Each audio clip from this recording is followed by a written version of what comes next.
Olá, aqui estamos nesse domingo, pós Bahia 2, Grêmio 0, no caso Grêmio 0, Bahia 2, podia ser mais, mas corremos riscos de tomar gol dos caras. Bom jogo, o Bahia se mostrou um time com personalidade em campo, isso me importa bastante, um time que mostrou personalidade e soube administrar o resultado. Não é isso mesmo, Diego? É isso aí, o primeiro tempo muito interessante, o Bahia controlando as ações, fez o gol ali no final. No segundo tempo, o Grêmio veio para cima, fez substituições ofensivas, né? Colocou o seu time no ataque e o Bahia passou alguns maus bocados, mas eu acho que menos do que no Bavi. O time teve um comportamento defensivo melhor e aos 30 e poucos do segundo tempo achou o segundo gol ali numa bola parada. A gente normalmente toma esse gol de bola parada, dessa vez fizemos o gol de bola parada, então a partir daí a gente teve tranquilidade para conduzir esse placar até o final e esse resultado importantíssimo, Muito. que nos coloca ali provisoriamente ao menos na sexta colocação do Campeonato Brasileiro, mas ainda temos muita rodada pela frente. Vamos tocar nossa vinheta para falar tudo sobre esse Bahia 2, Grêmio 0, Grêmio 0, Bahia 2, lá em Caxias do Sul. Vamos com ela.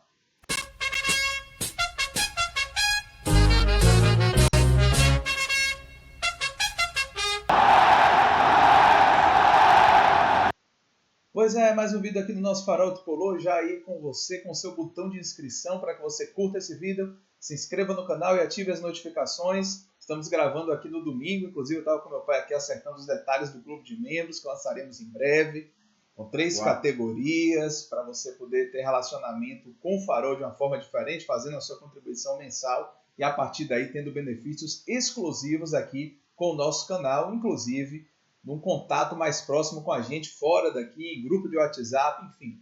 Vamos divulgar tudo. Já nessa semana a gente deve fazer as divulgações aí para que você comece já possa se inscrever e participar como membro do Clube do Farol, pai. É verdade, é verdade. Nós estamos mudando um pouquinho a nossa linha de ação, a nossa linha de aproximação, justamente por conta de comemorarmos um ano, já estamos comemorando um ano do nosso Farol Tricolor. Nessa nova etapa, já teremos alguma coisa como umas externas em outro estúdio, um estúdio mais profissional, teremos convidados.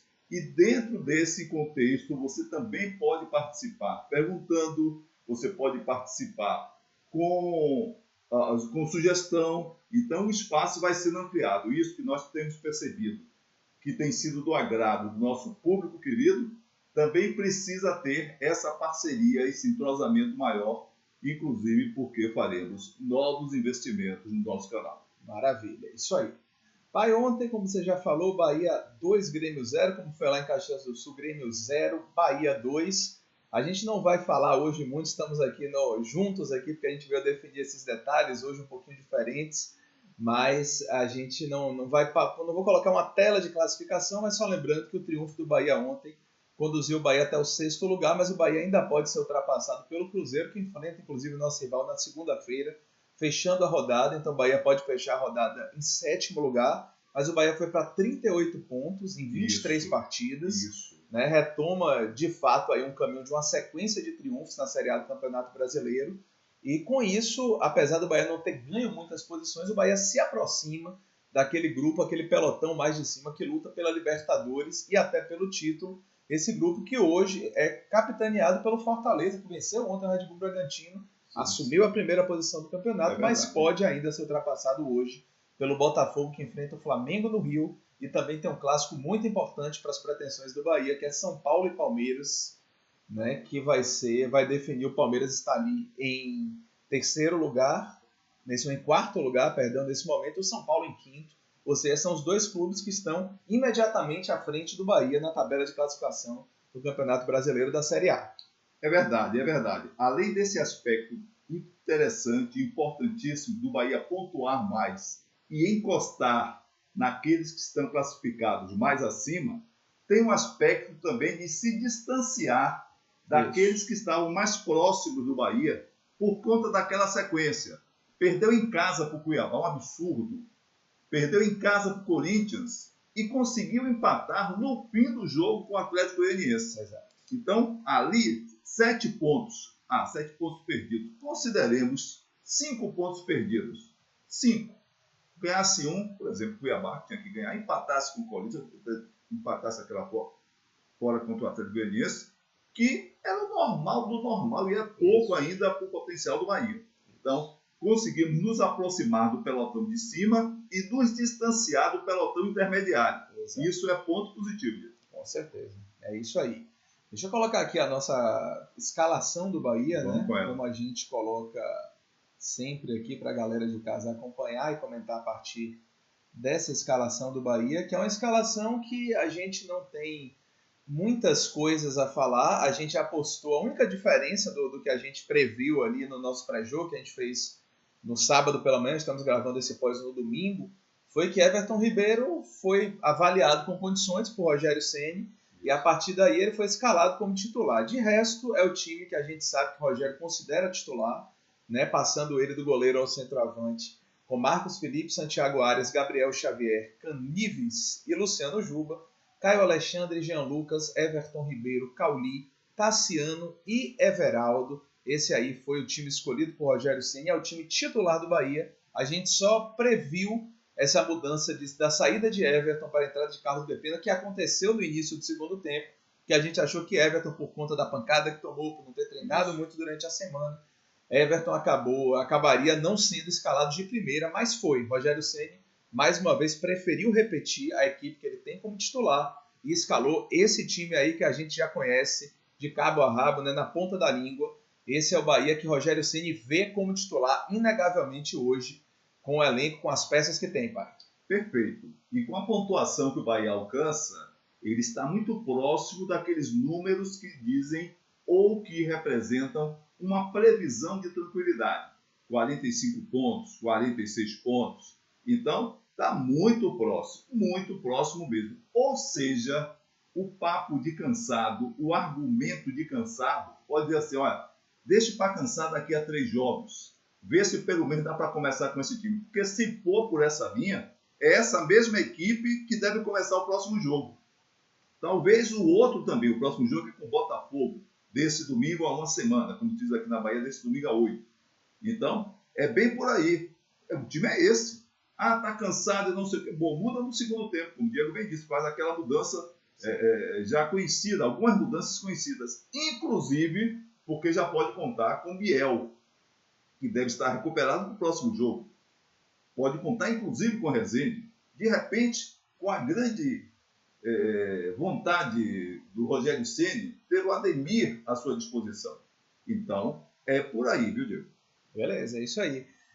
Só lembrando a galera, sempre dar uma lembrada aqui, inclusive a dica do nosso amigo Lucas, para que você, voltando para a tela principal, curta esse vídeo, se inscreva no canal, aí, ative as notificações. Aqui na frente. Em breve a gente terá também esse clube de membros para que você participe dessa maneira diferenciada com o nosso farol. Voltando aqui para a escalação e falando agora do jogo em si, a gente teve uma partida em que o Bahia teve um comportamento muito interessante no primeiro tempo. Muito. Rogério Ceni, inclusive, ressaltou essa boa exibição do Bahia. E o Bahia sofreu apenas um grande risco no primeiro tempo, que foi numa bola que Everton Ribeiro, inclusive, preocupou, fez um gesto assim como se tivesse se machucado. Mas não foi isso, ele perdeu a bola e no contra-ataque o Grêmio teve uma chance clara de gol. Uma finalização cruzada frente a frente com o Marcos Felipe, que pelo menos, felizmente, foi para fora. Mas a partir daí o Bahia teve um controle do jogo. O Bahia dominou o meio de campo ao seu estilo, tocando a bola, buscando os espaços, girando o jogo, utilizando todos os seus jogadores com personalidade, sem sofrer nenhum tipo de ameaça no Grêmio em quase todo o resto da primeira etapa. Mas naquele jeito do Bahia, né? Sem produzir tanto, sem ser tão agudo, mas mantendo aquele controle e alguns lances de perigo, como a bola na trave de Everaldo, uma belíssima jogada com Everton Ribeiro, Santiago Arias e Everaldo, que Everaldo conseguiu uma finta, bateu forte e a bola bateu na trave. E o Bahia ainda produziu alguns outros lances, mas também sem tanto perigo, mas sempre ali povoando o campo de ataque, trocando passes, colocando o Grêmio na roda, como se diz por aqui. Verdade. Mas esse predomínio do Bahia no primeiro tempo, ele foi agraciado com o lance do final, e aqui eu tenho que falar isso, que Everaldo, de fato, do lado direito do campo, onde a gente não gosta muito que ele esteja, né? Ele recebeu essa bola e conseguiu fazer o cruzamento para Tassiano, sempre Tassiano. Né? Chegou de cabeça, cabeceou para o chão, não deu chances para o goleiro Kaique, aquele mesmo Kaique é goleiro estava como titular do Grêmio na partida. Aquele mesmo jogou aqui no rival, que soltava muita bola e tal, que o pessoal fazia brincadeira. Mas ele está aí numa fase que está no Grêmio, mas não teve chance, não teve responsabilidade nenhuma nesse gol. Está sendo cabeceou a queima-roupa, praticamente da pequena área para o chão. E ele não conseguiu defender. Isso aos 44 do primeiro tempo. A gente teve o Bahia 1-0 no Grêmio, pai. É isso, ele continua tomando o gol do Bahia, não teve culpa, mas continua tomando o gol do Bahia. O goleiro chama gol, tem uns goleiros que são assim. O goleiro chama gol, esse chama gol do Bahia. Chamou um e chamou o segundo também. E quase tinha mais, hein? Pegou na trave e o Bahia ainda perdeu a oportunidade depois disso em ataques importantes. Contra-ataques interessantes no segundo tempo que surgiram. Isso. Pois é. Mas aí o que acontece é que no final do primeiro tempo o Bahia sai com essa vantagem importantíssima para o vestiário, né? Só que o que a gente viu depois disso é também uma vamos dizer assim, uma repetição, uma tendência que também é natural que o time de casa, o Grêmio, queira fazer fazer uma pressão maior, sim, fazer um ataque diferenciado no segundo tempo.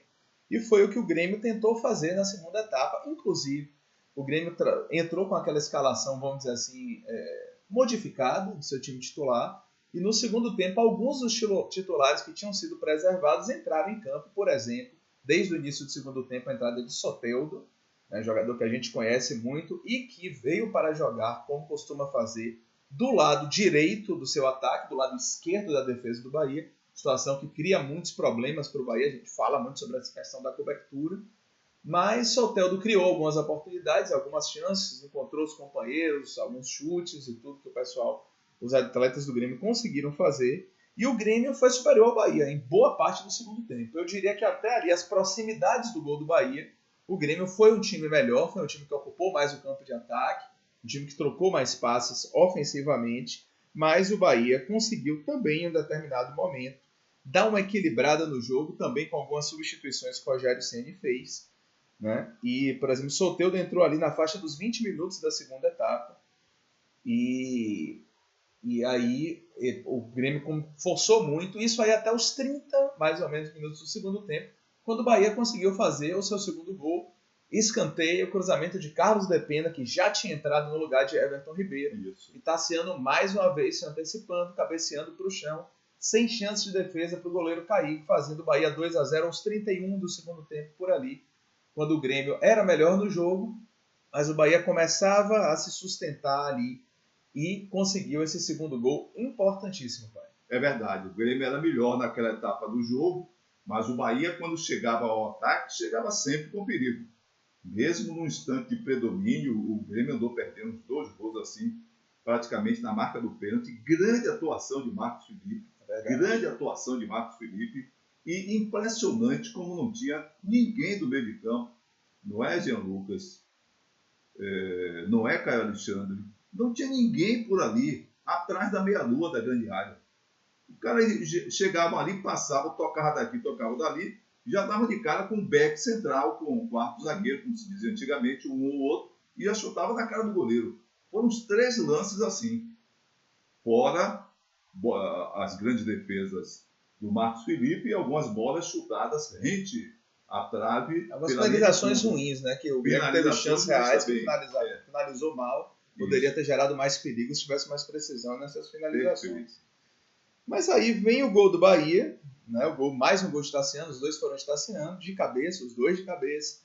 Então, quando vem esse gol do Bahia, o Grêmio notadamente tem um baque nos primeiros momentos seguidos. O Bahia, inclusive, consegue alguns contra-ataques perigosos, poderiam ser melhor aproveitados.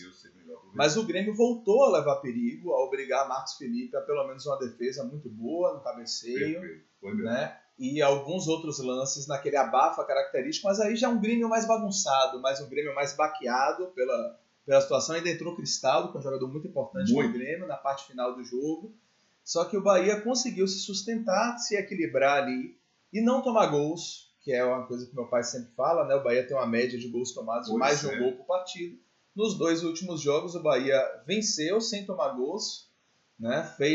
Sofreu, teve alguns problemas, mas conseguiu se virar com boas atuações de Marcos Felipe. A defesa também, dentro do possível, fez um papel bom em muitos momentos. E o Bahia consegue ficar sem tomar gols. O resultado disso, fazendo gols e não tomando, é matemático. É o Bahia voltar a vencer no Campeonato Brasileiro, é o Bahia voltar a emendar uma sequência importante, se distanciar do meio da tabela, se aproximar da parte de cima, onde posição que nós ocupamos por boa parte do primeiro turno. E agora aguardar a sequência, torcer que o Bahia mantenha essa pegada e os bons resultados. Pai. Perfeito. Em nenhum instante dessa competição, o Bahia esteve na segunda página da tabela. Em nenhum instante. Só na primeira rodada, para ser mais... Na primeira rodada eu nunca conto. Exato. Não é? A primeira, sempre tem aquela... Não, vamos ver a classificação na primeira rodada. Vamos ver a classificação depois da primeira rodada. É melhor o Bahia, só para lembrar, assim. iniciou perdendo do Internacional fora de casa, né, de virada, inclusive. Isso. E aí só nessa rodada o Bahia ficou ali, mais na parte de baixo da tabela, mas logo ocupou um espaço destacado. Então esse é o detalhe que nem sempre se traz. Eu não vejo os outros trazendo. Quando o Bahia perde um jogo, começou a perder uma parte da mídia que é assim meio afobada, não é? Mas aí o grande detalhe é esse. A primeira rodada não conta. Então, em nenhum instante o Bahia caiu para a segunda página da tabela. Quer dizer, ficou entre os 10 últimos. Não ficou nem entre os 10. Ficou acima, oitavo, por aí. Se bem me lembro, talvez até nono, mas do detalhe, abaixo dos 10 primeiros o Bahia nunca ficou. Bom, vamos seguindo. Beleza, deixa eu voltar para a tela principal aqui, para a gente pedir mais uma vez que você curta esse vídeo, se inscreva no canal e ative as notificações. E agora vamos para aquele quadro já clássico aqui do nosso pós-jogo do Farol, que são as notas do professor Fernando Cabuz. Pois é, notas do professor Fernando Cabuz. Começando, deixa eu voltar para a nossa tela aqui de escalação do Bahia, para a gente falar aí de cada jogador, para a galera de cada visualizar também. E começando com Marcos Felipe. Muito bem no jogo. Goleiro quando fecha o gol, goleiro quando evita o gol adversário, por ele próprio, é como artilheiro fazendo gol. Então, dou a nota 8, gostei muito dele, muito da atuação do Marcos Felipe ontem. Algumas saídas assim, naquele toque de bola da defesa, botando mais ou menos dividida, umas erradinhas, mas uma grande nota, poderia ser 9, mas 9 está reservado. 9 é especial para duas figuras nesse jogo. 8, parabéns pela atuação. Eu fiquei em dúvida também de 8 e 9, porque o Marcos Felipe sempre que foi exigido foi bem. Quanto à saída, eu já falei isso algumas vezes, eu acho que é muito mais uma responsabilidade de quem... Inclusive teve uma saída errada de Carlos Depena no segundo tempo. Sim. Né, com um lance de muito perigo para o Grêmio, né, um chute de fora que passou perto. Mas é como se fosse uma ordem que ele tem que seguir, uma ordem superior que ele segue. Então eu vou concordar com esse 8 para Marcos Felipe, excelente atuação, mais uma dele, o Bavi também foi bem, ontem mais ainda. Muito bem. E fica com essa nota 8 que está de bom tamanho. Os laterais, Santiago Arias e Luciano Juba.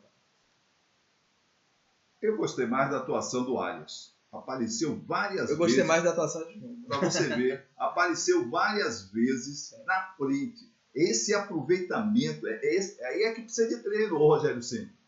Aí é que precisa de treino. Ele ontem disse que o time treinou muito até então, que agora tem que ir por... Concordo. Mas Santiago Arias tem que ser mais treinado nessa bola que ele aparece destacado como ala, já dentro da grande área do adversário. Ou ele ser treinado com a finalização, ou alguém encostar, porque às vezes Santiago Arias aparece livre, solto, já não é de hoje. Já não é de hoje no sentido do jogo de ontem. Estamos gravando esse domingo. Sim. E já não é de hoje, não é de agora, que ele aparece destacado na grande área do adversário e ninguém encosta. Ele tem que jogar para lá para ver quem chega. É uma jogada também. Mas seria interessante alguém chegar por ali. De repente, Ian Lucas, que quando pega a bola à altura do ataque do nosso time, já vem chutando para o gol. Pode tentar uma coisa como essa. Mas eu gostei. Eu dou uma nota 7 para o Arias e 7 também para o Juba. É isso. Eu gostei de Juba porque eu achei que defensivamente ele esteve melhor. Também achei que Jean Lucas fez um papel de cobertura um pouco melhor ontem do que faz nos últimos jogos. Mas eu acho que 7 para os dois está de bom tamanho, sim, porque o Arias também fez uma boa partida. Isso. Na zaga central, Gabriel Xavier e Canives. Achei boa a atuação dos dois. Equivalente. Cada vez mais eu tenho essa observação. O Gabriel Xavier é o cara que melhor limpa a área. Algumas bolas cruzadas, levantadas para o ataque do Grêmio. Ele esteve bem, esteve presente. Ele tem aquela questão, como ele tem um bom domínio, como ele tem um bom passe, às vezes ele se entusiasma, passa, ele é meio distraído nesse lance, atravessa a intermediária, vai chegando na grande lua do campo, e aí o que é que a gente acontece? Problema, ele perde aquela bola, e ao perder aquela bola, normalmente dá complicação. Eu achei que ontem o Canives esteve muito bem também, 8 para cada um. Beleza. À frente deles, eu vou puxar Canives para 7. Eu acho que teve alguns lances aquelas estabanadas dele. Você tá certo, né? 7 para ele. Gabriel Xavier, mais. eu acho que eu vou mandar um 8 aí para Perfeito. Gabriel Xavier. 7 para Canives. Manter. Teve aquela aprovação que, sem necessidade, 7 para Canives, concordo. Pois é, como a escalação foi a mesma, agora que eu reparei que a gente estava usando aqui a escalação do Bavi, mas foi a mesmíssima escalação, Foi. Então não tem prejuízo, mas já atualizei agora aí com a escalação de Bahia e Grêmio, que é igual, mas com destaque aí daquele que a gente vai falar já, de Everton Ribeiro. Mas agora vamos partir para a segunda parte das notas, ali para o meio de campo. Caio Alexandre e Jean Lucas. 7 para cada um. Caio Alexandre esteve bem, esteve até cobrindo melhor a defesa, mas tem sempre aquele lance do apagão rápido, o apagão sempre rápido, né? Ele teve aquele lance do distração, a bola está com ele e quando ele se vira já perdeu ali. E Jean Lucas fez uma partida mais contida, ele não esteve o tempo todo no ataque. Foi dos jogos que eu assisti do Bahia, foi a partida que o Jean Lucas chegou menos ao ataque. Sim. Nota 7 para ele também. Beleza, concordo com as notas. Mais à frente, Everton Ribeiro e Cauli. Everton Ribeiro é o craque do time do Bahia. É um dos melhores jogadores do futebol brasileiro. 9 para Everton Ribeiro. Cauli melhorou. Só que Cauli não pode ficar carregando essa bola muito próxima da defesa. Ele tem que carregar essa bola do meio campo para frente e não do meio campo para trás. Porque qualquer disputa de bola, Cauli habitualmente perde. Então, 9 para Everton Ribeiro. E Cauli, como melhorou, embora não tenha dado o brilho que a gente conhece, eu dou uma nota 6 para ele. Pronto. Pensei até num 7 para Cauli, mas acho que 6. Acho que 6. Tá melhorando. 6 e 7. É. Eu acho que é por aí. Cauli tá... Ele fez algumas jogadas importantes, mas tem perdido muito os duelos individuais. Impressionante, hoje em dia. Impressionante. Tem perdido muito esses duelos e isso, claro, tem um peso, né? Tem uma repercussão que é negativa para o clube, porque ele faz diferença exatamente naquele setor e é por isso que Rogério Ceni montou o esquema para ele, etc. Exatamente para ele fazer essa diferença. E não tem acontecido nos últimos jogos, ainda que ele tenha melhorado realmente, está mais participativo no jogo, né, buscando mais o jogo, então ele merece essa observação aí, mas ainda sem repetir os seus melhores momentos. Mais à frente, Tassiano e Everaldo. 9 para Tassiano, 9, fez os 2 gols, cobriu a defesa na lateral direita, cobriu o meio de campo, caiu pela esquerda. Jogador importantíssimo. Eu coloquei como sendo o melhor jogador do Bahia. É o cracão do time, não, mas é o que mais joga nesse time. Ele não se limita a uma posição defensiva, a uma posição de ataque, e é o artilheiro do time. Não foi 10 porque a gente ainda tem 10, tem que apurar um pouquinho mais. 10 é hat-trick. Sem dúvida alguma. Mais uma nota 9 para ele. E para Everaldo eu dou um 7 também. Bem no jogo, bem no combate, chutando em gol. O cruzamento para o primeiro gol do Bahia foi dele. Sim. Muito bem colocado. E 7 para ele. Everaldo jogando, eu tenho que falar isso, eu comentei até quando estava falando da sequência de jogadas, dos gols.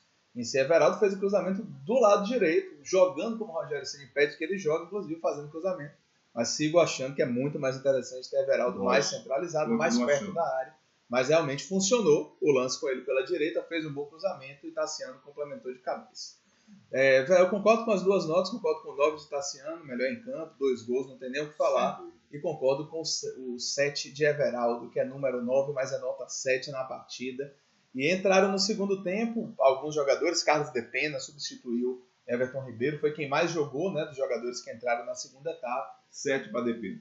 Depena teve assistência, né, um cruzamento dele. A Depena bate bem escanteio para a área, bate bem. Não é a primeira vez que acontece. Não. Né, aconteceram várias vezes já.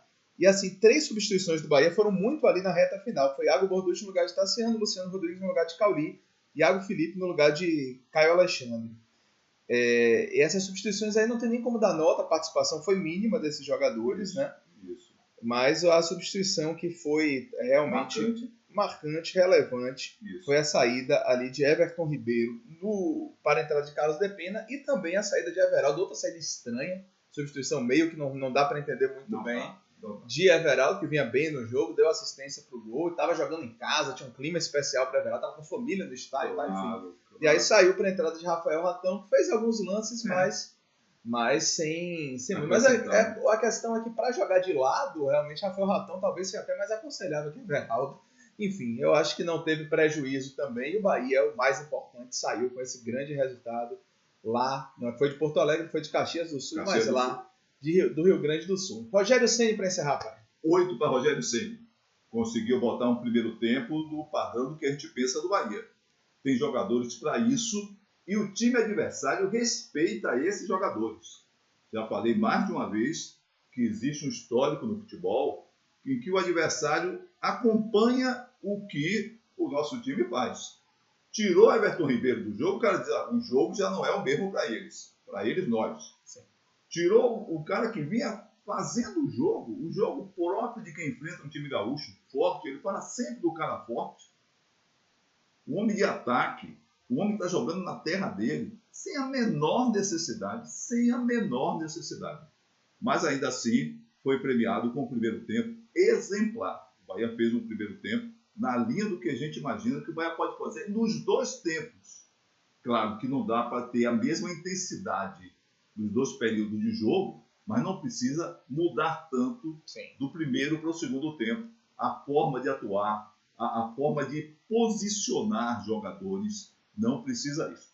E nem ter pressa para substituir. E mais, e não substituir todos os melhores jogadores em campo naquele dia. É uma mania retada. Só os melhores que cansam, eu não consigo perceber isso. Ainda assim, meter 2-0 no Grêmio, lá não é para qualquer um. Lembrando que o Grêmio perdeu as 2 nesse Brasileirão com o Bahia.